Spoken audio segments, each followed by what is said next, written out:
Boo Boo had been driving in Prince George's County. He had crashed. He had had an accident. Corporal Owen had suspected that Boo Boo was under the influence of some kind of drug. During that 5 minutes between when he called for a drug recognition expert, there was some sort of disagreement, struggle that occurred in that vehicle. He shot at him 7 times. He didn't kill him instantly. They dragged him out of the squad car, still handcuffed, and just kind of having his last breaths, which was one of the images that just was imprinted on my mind. One of the caveats of this case that I think is one of the reasons why it never garnered national attention in the way that it should have, kind of tugged at the national heartstrings of our country, because Officer Owen is an African-American gentleman as well. I think that different race aspect of it being a white officer having violated the civil rights, the humanity of a black man or a black person, that being absent from this case kind of, for some reason, has caused us as a society to kind of overlook it in a way. He had his things that he loved, but he loved family. He brought entertainment. He was a Joneser. Oh, he could say some stuff about you and, whew, yeah, you either gonna get mad at him or you gonna laugh. Like, those are your 2 reactions, but he will say some stuff. So you can't like tease him like that. He's coming hard. He was gonna come hard at you. It was just very surreal. I that's the one feeling I could tell you that I felt. Like, it just, like, this is not real. Like, this is not our family. And it was just like Boo Boo. Out of all the people in our family, like him, like, it was just sort of like not him. Like, he did not deserve this. Oh, God. I would never expect anything like this to happen to him.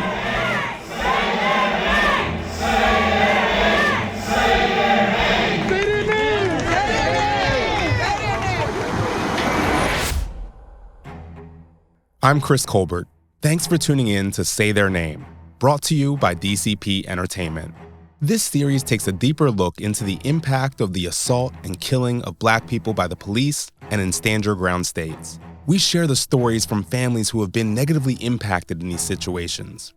We did not talk to officers or to governing bodies, just the families and their support systems. We are not the court of law, nor do we try to be for legal purposes. We are not here to presume guilt or innocence for anyone, because, quite frankly, we do not want to be sued. We simply want to give the families a voice while examining what happens when the hashtags stop, and the news unfortunately moves on to the next big story. All we want to do is give the families the opportunity to control their narrative and share ways we can all help. Warning: some of the discussions may be particularly disturbing and even emotionally overwhelming at times. When one of those moments occur that may be particularly triggering, you will hear this chime. For more specific details on the timing of these moments, please visit our show notes. On this episode of Say Their Name, we focus on William Green. On the night of January 27th, 2020, William Boo Boo Green drove down a popular road in Prince George's County, Maryland. He collided with multiple parked vehicles, causing many concerned bystanders to call authorities. Corporal Michael Owen arrived at the scene and handcuffed Boo Boo. Believing him to be under the influence, the officer escorted him to his police car, placing him in the front seat to administer a drug test. Suddenly, bystanders heard shots ring out as Officer Owen shot at Boo Boo 7 times, hitting him 6 times in his torso and killing him. Shortly after learning of Boo Boo's death, his cousin Nikki enlisted the help of attorney Malcolm Ruff. When this happened, that's what came into my head. Like, what do I do? And I mean, it was just every scenario of the Freddie Grays and every case that I was aware of that this happened. Like, what did these families do? What was common? I mean, once I'm calm and I move myself out of an emotional mode. The emotional part of everything goes away. I kind of push it away, and then I have to deal with the what's next. How do we deal with this? And that's where I went, which was not actually a good thing, because the emotional part, when it did hit me, it hit me hard. But at that point in time, I had to kind of push away all of the emotion and say, what do I need to do? Because this was bigger than my family. And that was the one thing that kept ringing loudly in my head, is this is bigger than my family. I reached out to Murphy, Falcon and Murphy. I kind of just went into like business mode, as my family calls it, where it's more like, okay, what has to happen next? And that's what I was focused on more than anything. And Malcolm called and I talked to him, and he told me how to deal with reporters and how to do this. And then he was like, I'll be there. And honestly, it was all just sort of surreal. And I think a lot of us at that house, it was just all sort of surreal. And I still think even now, we have our days where it's all just like, did this happen? I think when people die, you deal with when people die, but this is not something that we have even grieved, because it's still a process. And honestly, my motive for calling an attorney had nothing to do with money. That was not my immediate motivator at all. That was never my motivator. Yes, I knew I was calling a civil attorney. Yes, I knew that a civil suit could possibly happen. I knew that who I was calling, their job is to get money. I was very much aware of that. But I also knew that we were going to need information. And if we didn't have an attorney, we were not going to be able to get information. We were not going to be able to be involved, and we were going to have to fight with them just to get every little bit. So my motivator was, I want to know what happened to my cousin. But I knew that I needed attorneys to be able to help me get what happened to my cousin. So, that was my motivator. But I knew who I was calling. No one will ever know exactly what happened. At that point, even in 2020, there were no body cameras mandated on all Prince George's County police officers. There had been movement made. There had been some officers who had been outfitted with body cameras at that point. There had been plans to outfit every officer at that point. And they have 1,500 officers, which is a decent-sized law enforcement agency in Maryland. But Corporal Owen did not have a body camera on. He did not have an internal dash camera, but there was enough video of this entire incident with what happened. And then there was some different reporting about what happened. At first, there was a reporting that a witness said that there was a struggle, and then there was a reporting the very next day, after a little bit of more investigation, where the police said that there was nothing to substantiate that there was a struggle.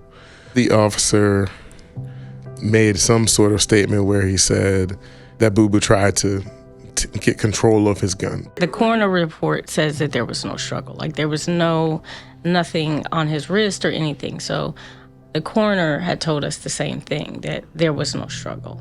And the other thing is, the most obvious thing is that he was handcuffed behind his back. The ability to defend himself was next to none, in my opinion. And the police made that conclusion after going through several scenarios with use of force experts based on the use of force standard that they did within less than 24-hour period. I will say that, the police jumped on it. In hindsight, after this incident happened, they made sure that they took swift action. And I think it's probably unprecedented that they charged him, of course, an African-American officer, with second-degree murder the very next day. I think most of the family was relieved that he was charged. My aunt feels like he should be charged with first-degree murder, and that's it, and that's her son, and I feel like you should feel that way. The court of law doesn't feel like what he did fits under that. But yes, I do feel like this was a cold, calculated assassination. I feel like whatever the highest level charges he could have got, I would like him to get them. So I feel her on that. I just think that there was relief that he was actually charged. But it's not the end. There still has to be a case in court where he is convicted. So, the fact that he's charged, a lot of people are charged and released. So for us, it's sort of like like you're dangling in suspense, just waiting to see what's going to happen. Every time I talk to her and the case comes up, she's like, he's in jail, right? Like, he's in jail. Like, that's her biggest, because she's like, he's still in jail, right? And I'm like, yes, he's still in jail. She's like, you know he's in jail? I'm like, yes, Auntie, he's in jail. So we're still just like suspended in air. Like, this is not over. You're stuck in a grieving pattern. You're stuck. Like, it's a part of life now. Like, you grieve, but you know that you're not done grieving. This case, when we have to go to court, we're going to have to hear things that we don't want to hear, but we need to hear. And it's going to be like reliving it all over again. For me, hearing the charges was a relief, but it did not bring any sense of security that he will actually pay for his crime. And I think that a lot of us feel that way. Ever since that day, he's attempted to get bail a couple of times. Each time he's been denied by the Prince George's County judges as essentially a danger to the community, someone who is entrusted to protect and serve. And at that moment, with William Green's hands cuffed behind his back, locked inside of a squad car, and essentially pretty out of his normal state, he shot at him 7 times, and he hit him in his torso 6 times. He didn't kill him instantly. There's video after the incident that shows that Boo Boo was still breathing. They dragged him out of the squad car, still handcuffed, and just kind of having his last breaths, which is one of the images that just was imprinted on my mind early in this case and was clearly a driving factor for us to really run this case down thoroughly, turn over every stone we possibly could to make sure that we could have every possible claim and get as much justice as possible for this family. The fight to turn over every stone would come to reveal some surprising information. It had been discovered that in one of Officer Owen's many attempts for bail, sources with knowledge of his case say that he was so desperate to get out of jail that he revealed an alleged scheme in which he and other Prince George's County officers were involved. He shared various cases of fraudulent activity and insurance schemes with the hopes that by exposing these other officers, he would get released on bail. However, not only does he continue to remain in custody as he awaits trial for Boo Boo's killing, he also can potentially face a maximum sentence of 20 years in prison for conspiracy to commit wire fraud. But this was just the tip of the iceberg, as Nikki and Malcolm would soon find out. We read that he had been under like a psychological evaluation and had a few other previous encounters, even the summer leading up to it. Yeah, that was what we've discovered in our investigation, and it was harrowing, this officer's history and how, despite his history, he still was allowed to engage with county citizens. You know, he had been involved in some previous shootings. He had been cleared in those shootings, but they had affected him, right? They had affected him psychologically. He had claimed workman's comp for PTSD, which, you know, obviously he's getting that from the police. He was declared a partial permanent disability back in 2014, a whole 6 years before.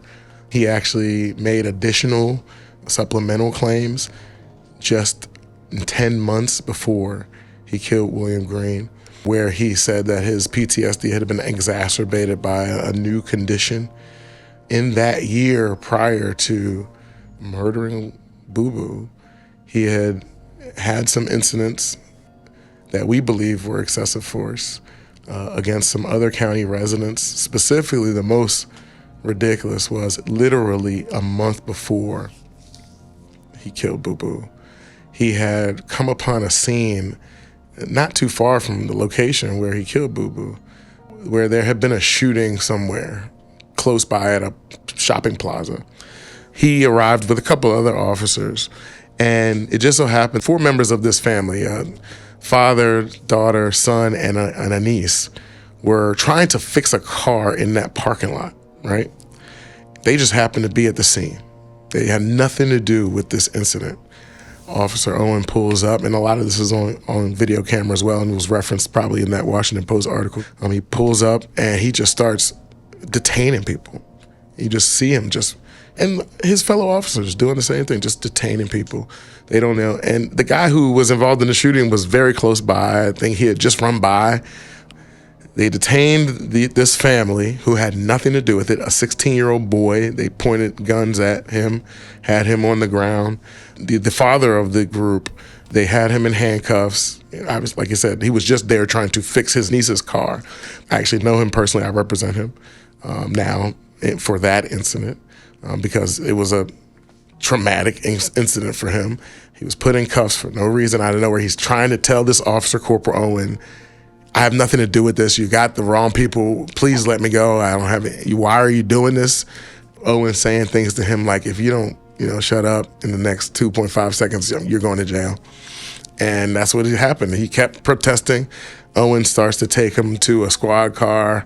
As he's getting closer to the squad car, my guy's realizing that, this is about to be I'm really about to get arrested for nothing. I've been in this parking lot just trying to fix my niece's car, and randomly now this big old police officer is carting me off to jail. How did this happen, right? How did we get here? And he just starts popping off, Why are you arresting me? What are you doing?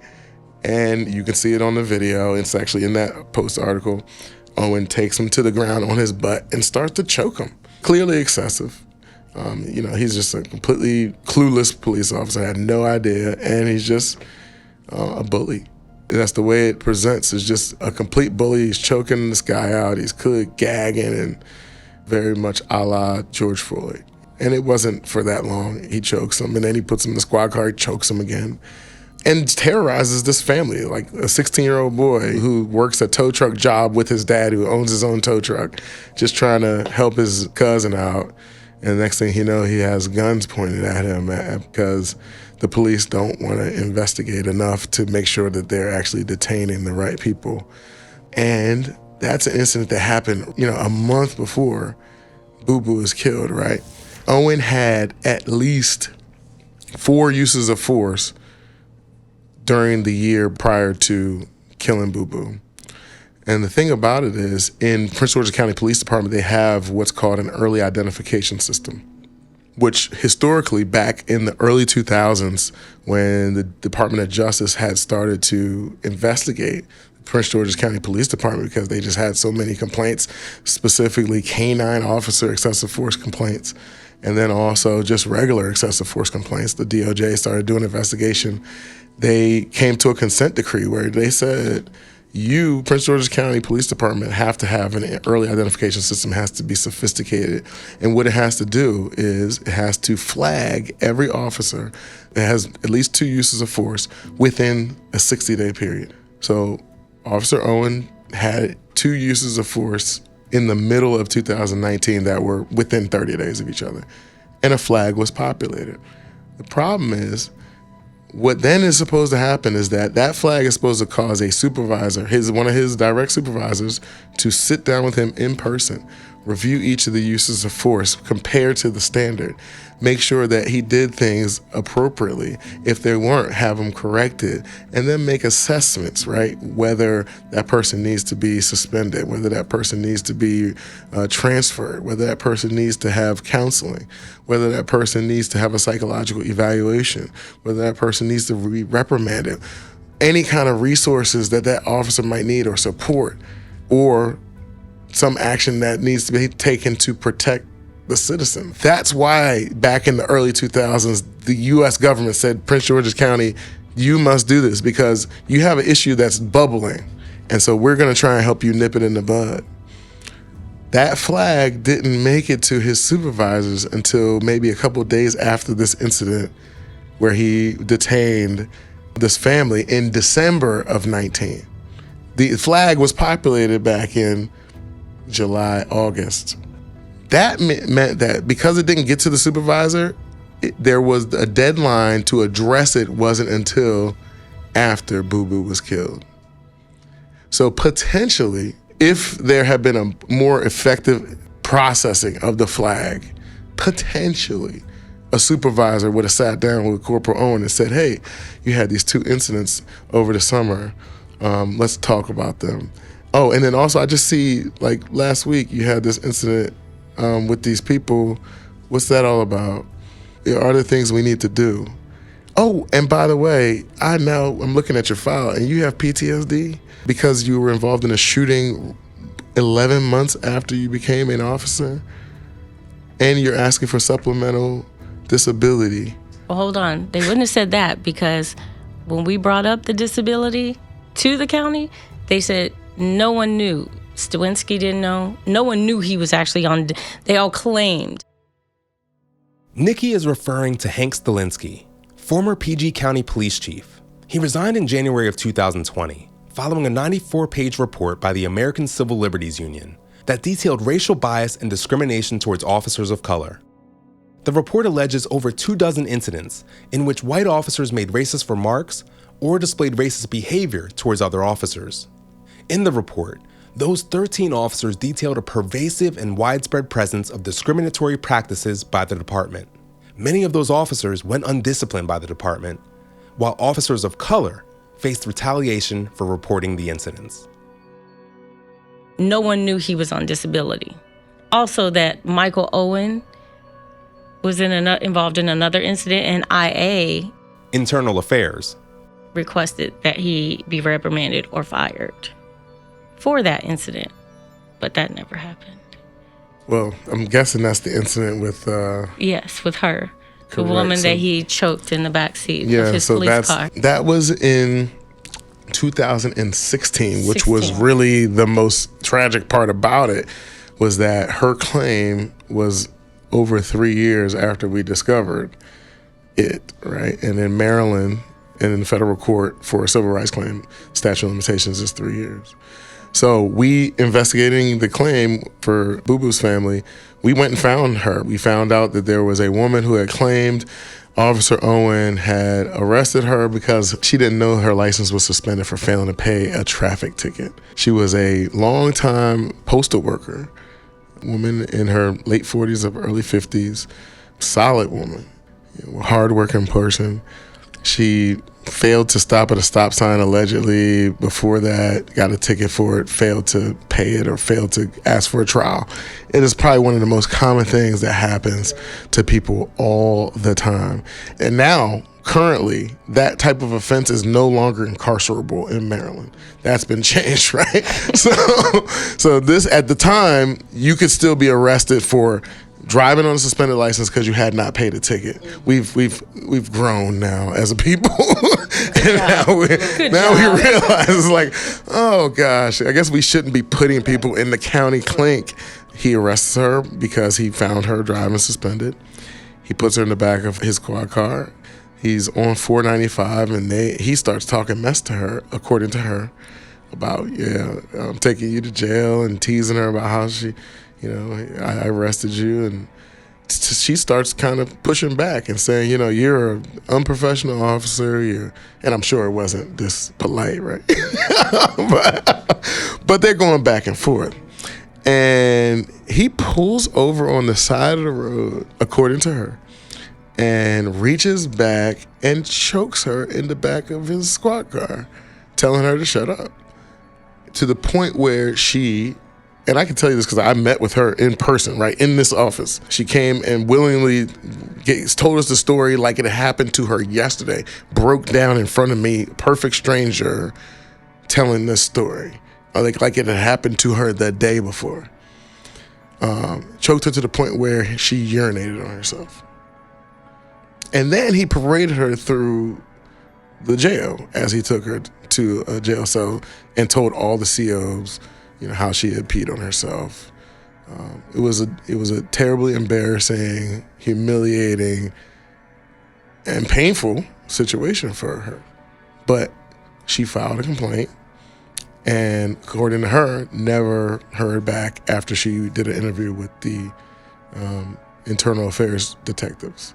So she let it go. And the next thing she knows, 3 years and 3 weeks after it happened to her, this happens to Boo Boo. Mm-hmm. And she was on the news. She was on the news the next day when She heard was. when they announced who he was. She was on the news and she said she thought he was fired. She thought he was gone. Like, hearing this on the news like triggered her because she thought that he was no longer on the police force. And I met with her sister. She said she's traumatized. I mean, it's like she was re-traumatized after she learned that he was still on the force and that he killed someone. So, yeah. Of course, now we're getting to the transparency because you guys have an attorney that you might not have otherwise found out directly or may have found out via the news or however. But what was your reaction and his mom and the family members' reactions to finding these stories out? It's hard. It's hard to know that he was able to basically terrorize people for 10 years on the police force. For me, for my aunt, it's unbearable for her. I mean, she does not have good days a lot. She struggles. Every day is a struggle for her to have a good day. That's her life right now. Every day is a struggle to make it a good day. I try to protect her from some of this information.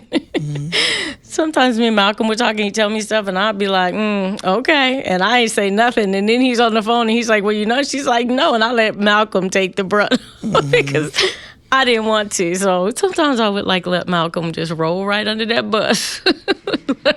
She'd be like, what do you mean? I'm like, I ain't say nothing. I'd be like, didn't you say not to say nothing? So there was just some things that I just protected her from, just because it was hard for me to go through it and just learn these things about this person.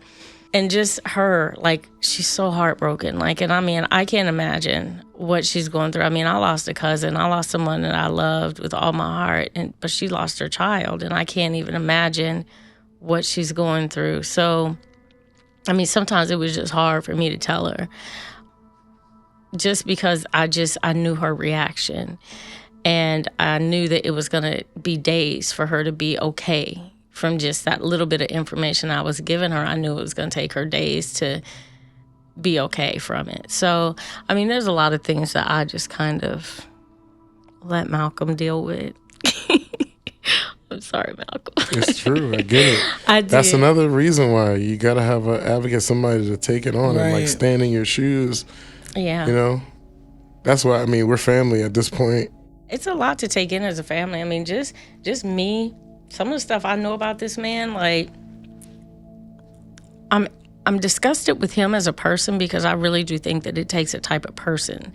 PG County isn't 100% to blame for his actions. He is. Definitely the human that he is the reason why he was able to do the things that he did, because any decent person would not do the things that he did to another person. He is 100% responsible for his actions. He chose a job that allowed him to be that person. I think that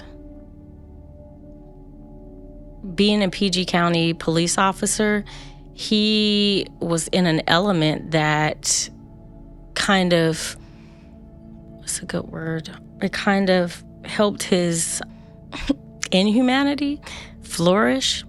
He was able to take out his aggressions on civilians and not be reprimanded for it. And he was able to do it for many years, and he escalated. So his pattern is not uncommon. I mean, he displayed a pattern that should have been visibly realized by a lot of the people who he worked for. I'm sure his fellow officers saw him escalating, but it's just he worked in an environment where he was able to flourish. And it's like he had already killed someone. He had already murdered someone, and possibly another person. Where he got with Boo Boo, it was like he was so far gone at that point. He felt so invincible and so untouchable that he literally thought he could explain away shooting a man with his hands cuffed behind his back. How do you get to that level of comfort to be able to literally assassinate someone and think that it was going to be okay and you were good? to me, I feel like that's where I feel like PG County was the biggest problem, because you are breeding people who are comfortable brutalizing the community, and you are making excuses for them, and you're covering up for them, and you are using your police the police policies to allow people like him to flourish and to escalate and to put more people in danger. I can't even imagine over the years how many people he's actually harmed, how many hundreds of people and thousands of families who are suffering because of the things that he did, because what he did affected like their parents and their children and their aunts and their uncles. Like what he did not just affect the person that he did it to, it affected so many other people. There's thousands of people that we don't know were affected by him. I mean, we know about the people that Malcolm and them were able to find out about, but there's got to be more. Since the killing of William Boo Boo Green, so many others have and continue to come forward to speak out against Officer Owen. There are now numerous lawsuits and cases against both he and the PG County Police Department. The initial trial for the murder of Boo Boo was scheduled for March of 2022, but Officer Owen's trial has now been postponed until 2023. However, the family of Boo Boo did have a victory in civil court. After months of mediation, on September 28, 2020, just 9 months after the shooting, PG County Executive Angela Also Brooks called for a press conference and announced the settlement. Police are given by this community an awesome and tremendously difficult responsibility of protecting life. They are also likewise given an authority that is not shared by any other in this community, and that is the authority to take life. That authority is given to the police by this community. It is a trusting relationship shared by the community and police, and when that trust is abused, it is necessary to take swift and decisive action. And so I'm joined this morning. I want to thank Mrs. Green, who's here, Miss Brenda Green, who is the mother of William Green. I am also joined by Shelley Green, who is the daughter of William Green, and William Little is here, the son of William as well. And I want to thank them for joining us. In the hours following that shooting, I also was invited to a briefing at our police headquarters where I learned that our seasoned use of force experts had spent the entire evening, had gone all night long reenacting this particular situation, reenacting the incident. They even had officers who sat in a car, handcuffed, and just went through various scenarios. And what they determined is that there was no reasonable way and no plausible explanation for how Mr. Green could have attempted to control the gun of Corporal Michael Owens. And it was clear to me after that briefing that Michael Owens should be arrested and charged. I determined that he should not be treated any differently than any other individual who had just shot someone multiple times with no clear justification, as there are not two systems of justice. There was no reason, therefore, given the facts and circumstances as I understood them, for a protracted internal review. There was no reason to leave the Green family or this community with questions when we already had so many answers. While the criminal charges are still pending, I'm here this morning to announce that Prince George's County has reached a settlement agreement with the Green family for $20 million. Now, be clear, there is no price that you can put on the life of a son, a father, an uncle, a brother. There is no appropriate price tag to accompany a loss like that one. That process is really sacred. It's a process that has to have some sense of confidentiality to it to allow for flexibility, allow for parties involved to speak freely. So, I won't really speak to the nuts and bolts of that. What I can say is that the county executive for Prince George's County was involved with that process from very shortly thereafter the actual shooting And as you saw, it was a case that settled in 9 months. That also is kind of unprecedented as well. George Floyd's case settled also in about that amount of time. But it shows you the congruency, the egregiousness of the case, and the ability of those governments, Prince George's County in this case and Minneapolis in that case, to see the need to act swiftly. I would say that they did negotiate with us in honest good faith, and that they did express to us and to the family their deepest condolences and apologies for the failures that happened and how we got here. And I do believe that, the county executive definitely wanted this family to know how much the county was sincerely affected and saddened, bewildered. I think that those were some of the things that were expressed to us about how the county felt about what happened. These are the kind of sentiments that they expressed to us, especially on the day of the settlement. Like I said, the county government came to our discussion and our negotiations about this, in good faith, worked with us very well, and we think and look forward to working with them to help move the county forward. We never want to do it again. That's what I can say about the process. We hope to never, ever have to go through that process again, and we pity any family that does. That's what I would like to say about that. I would like for people to also remember, and families to understand, that when you're going through these negotiations, you're not negotiating a price for your loved one's life. You're negotiating a price for the crime that was committed against them. And I think that when you go into it with that mindset, then it can be a lot easier. But you also have to understand that when you have a family who has lost a loved one, that mindset is not always easy to get to. And so you can't expect them to not see this as you're offering them money for their child's life or for their loved one's life. So, it's going to be a struggle. Everyone is going to handle it different. People have to understand that it's not the most important part. It had to happen. And that's what I keep telling people, that the civil cases have to happen. If you want change to happen, then you have to hold them accountable. The only way to hold the county accountable for what their employee did is to file a civil case against them. It's accountability. You would do it with any other person if you're going to sue another person. It's all about accountability.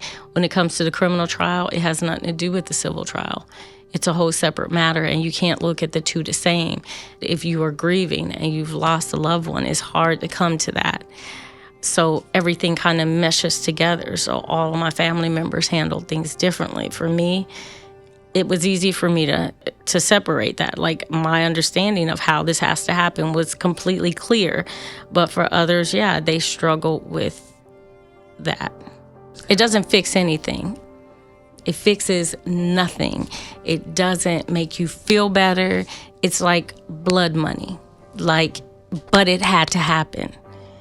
Just like if you get injured at your job, and they had unsafe practices, you want your job to be held accountable for causing this injury to you. So you're going to sue your job. It's the same concept. You want them to be accountable for what their employee did. So you need to hold them accountable. It's not about the life of your loved one. It's about what happened to them. The money doesn't change anything. It doesn't change. You don't stop grieving once that check is written. You don't stop forgetting about what happened to them. You don't stop reliving this nightmare once that check is cut. My aunt getting a check, it changed nothing. You can buy a new car, but it ain't gonna stop your heart from hurting. And I do get that. I do get a lot of people saying that and thinking that. But my thing is, I hope you never have to deal with it. Because then you're gonna understand when we say it changes nothing, you're gonna really understand what we say. While the money changes nothing for the family, Prince George's County has made some legislative changes that will impact not only them, but other families that are in similar situations. Those new changes grant the public more transparency into police departments, allowing them to see public records. So this past legislative session, there were two major reforms. One was actually in a repeal, even though Nikki is of the impression that it did not go as far as actually doing that. But many legislators made some concerted efforts this year to repeal the Law Enforcement Officers' Bill of Rights, as well as to reform the Maryland Public Information Act. And they were able to repeal the Law Enforcement Officers' Bill of Rights, which, has for over 50 years or so, protected unduly police officers, actually since the 70s. 1973, I think. Right. Yeah. And we were the first state in the union to institute this type of law that has insulated officers and allowed police chiefs to overrule disciplinary decisions and completely shut the public out from how the sausage is made again. I hate to use that phrase, but allowing the police to police themselves and to incubate this culture, right, that we see that's bubbling to the surface now in the form of strange fruit. The other piece, which really, in my mind, based on what I do, is even much more telling, and transformative and progressive of the movement that is happening with police accountability, is the ability to now request, just by public information, any record of misconduct of any police officer in the state. Now, again, there are exceptions that, again, will kind of maybe stymie us. I'm going to be sending a lot of requests to a lot of different police agencies for cases that I have pending right now. And, I can say that I've even said to some of them, please, could you just give me these documents now? And I'm going to be sending out a lot of Public Information Act requests for records for police officers, because that's the type of accountability that we need for officers to really be like, okay, well, I guess I need to dot my I's and cross my T's, because Joe Blow down the street could just send a letter to my boss and all my business will be in the street. Now that is real teeth. Now, here's one thing that I would like to say is, to me, it just seems a little bit too coincidental that a lot of the personnel changes that are now happening in PG County all fall in line with, one, Anton's law passing and being able to get that accountability and it coming into effect. So I feel like it's a little too coincidental that they're now trying to clean house now that law has passed. So for me, I feel like a lot of this that we're seeing on the news, that a lot of these officers finally resigning, which they should have been fired, but resigning, is because a lot of the things that they have done will probably be coming to light and the county will have to answer for it. So that's just my personal opinion, since we're allowed to give personal opinions on these things. Anton's Law, formerly known as the Maryland Police Accountability Act of 2021, went into effect on October 1st, 2021. The measure makes internal police discipline and complaint records available to the public, erasing an exemption that had placed them off limits under the Maryland Public Information Act. The law was named for Anton Black, a 19-year-old black man from Greensboro, Maryland, who died in 2018 in police custody after he was wrestled to the ground by 3 white officers and a white civilian bearing a Confederate emblem. While Black was struggling to breathe, his mother was standing nearby.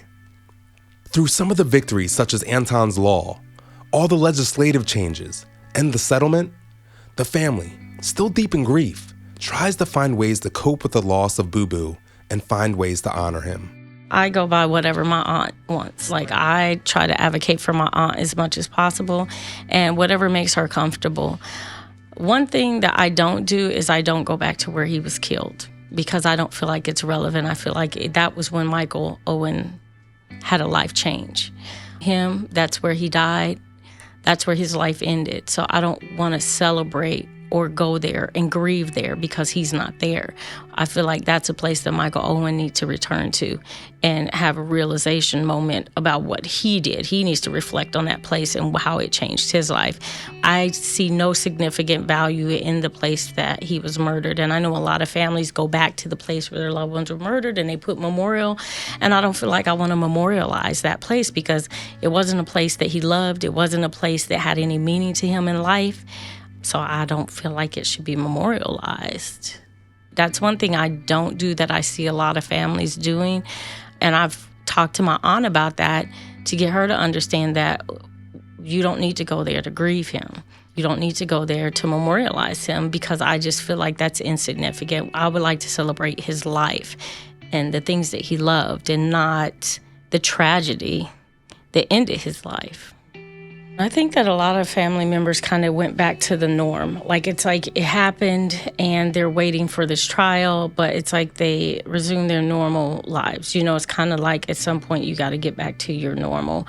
And then there are family members who there will not be a norm ever again. Like, they just have to adjust to life now. I don't think there's really any relationship differences, no. I think the regular family drama that has always happened in families, same thing, but lives have definitely been changed. We've released balloons. We had a birthday party for him at my aunt's house. They grilled and they got crabs. He did love crabs. He loves crabs, seafood.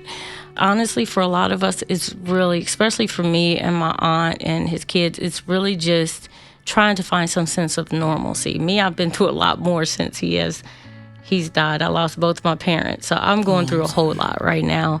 But it's just trying to find some sense of normalcy, and then just to keep going and just trying to prepare. Like me, I spend a lot of my time trying to prepare my aunt that this trial is coming. And me just trying to prepare her, and every so often bringing it up and letting her know, you know, I'm going to take off work so I can be there every day, because I know she's going to want to be there every day, but just preparing her for it. So, I mean, like I said, it's not over, you know. So it's like, in a way, we want to celebrate his life, and we want to, you know, make sure that he's never forgotten, but we also are not over the hurdle when it comes to this criminal case. And I don't want to ever lose sight of that, because I want to make sure that he is definitely prosecuted to the fullest extent of the law. So, I mean, we do what we can, and I just take my lead from my aunt. Honestly, what do you want to do? What is she comfortable doing? Even the concerns about my parents dying and how I dealt with that, I have to deal with that every day, staring me in my face saying, Nikki, are you okay? No, I have not. I am not okay, but I'm focused on what I have to do. And at some point, I will grieve and deal with it all. But right now, yes, I have my moments. I do have bad moments, just like everybody. I have my moments where I have to just stop and, yeah, I just cry. But they're moments, you know. I wake up the next day and I'm back to it, doing what I know I need to do. So I take my time, and I, you know, when it hits, I deal with it and I let it come, but I don't lose focus. And that's like the real inequity of this whole thing, of the entire issue of police violence against people of color, is that this is a world that white people will never be exposed to on this level.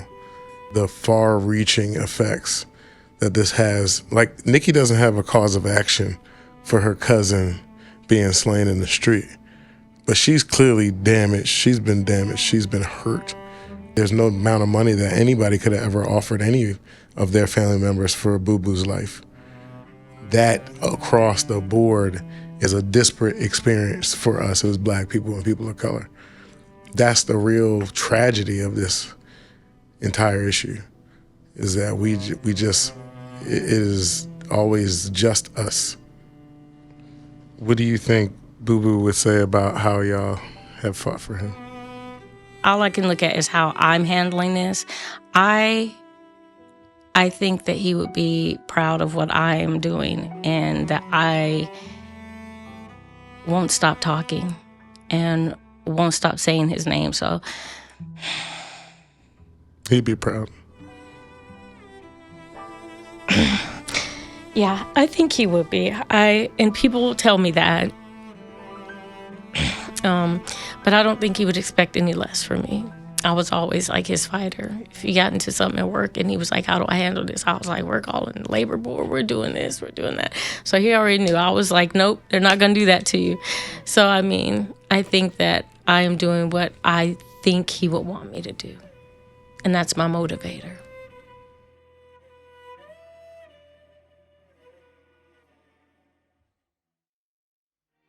Special thank you to the family of William Green.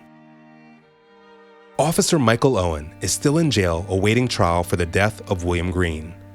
His trial has been postponed until 2023. The reason provided to the family was due to COVID, but they believe there are other circumstances driving that delay. Now, if you're looking for ways to be of service, Nikki Owens would like you to know that police oversight in America is non-existent. Cities have tried to fight for laws that require police accountability, with resistance from legislators, the Fraternal Order of Police, and local politicians. The current judicial system in America is discriminatory and racist towards people of color. We the people need to recognize how problematic and dangerous it is for the police to police themselves. Deadly force has now become normal instead of a last resort. Unarmed citizens, the mentally distressed, and children are dying at the hands of people sworn to protect and serve them. We are seeing the centuries-long abuse of people of color play out on our television screens daily. Yet, there is no oversight or consequences. Families are hurting, and the call to stop murderous police officers is going unheard. We as families need to stand up together, fight together, and demand that the laws that work for white citizens be enforced equally to people of color. We need the people paid by citizens to enforce and implement laws without bias, discrimination, and racism. Also, reach out to your local activist groups, ACLU, and other impacted families to join the fight for justice and equality.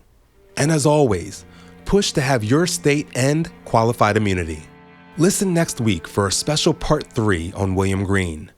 We sat down for a roundtable with Nikki Owens and community activist turned friends, Tamara McKinney, the co-founder of Concerned Citizens for Bail Reform, Beverly John, of the Maryland Coalition for Justice and Police Accountability, and Dawn Dalton, the co-founder of the Just Us Initiative, as we learn more about policing and laws in Prince George's County, Maryland, and how we can all better support families who have lost someone due to police violence.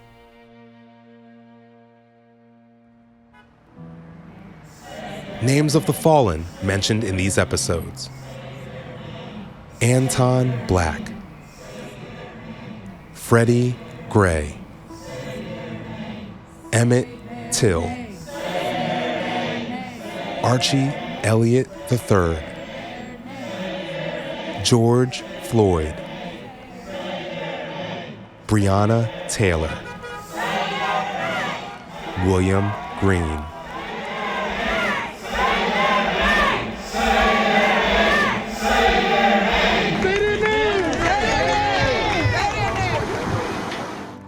We appreciate you for listening to Say Their Name, courtesy of DCP Entertainment, as well as special thanks to our team, host and executive producers Adele Coleman and myself, Chris Colbert, producers Heather Johnson, Ryan Woodhall, and Mike Dubose, associate producer Quentin Hill, and editor and sound designer Byron Hunt.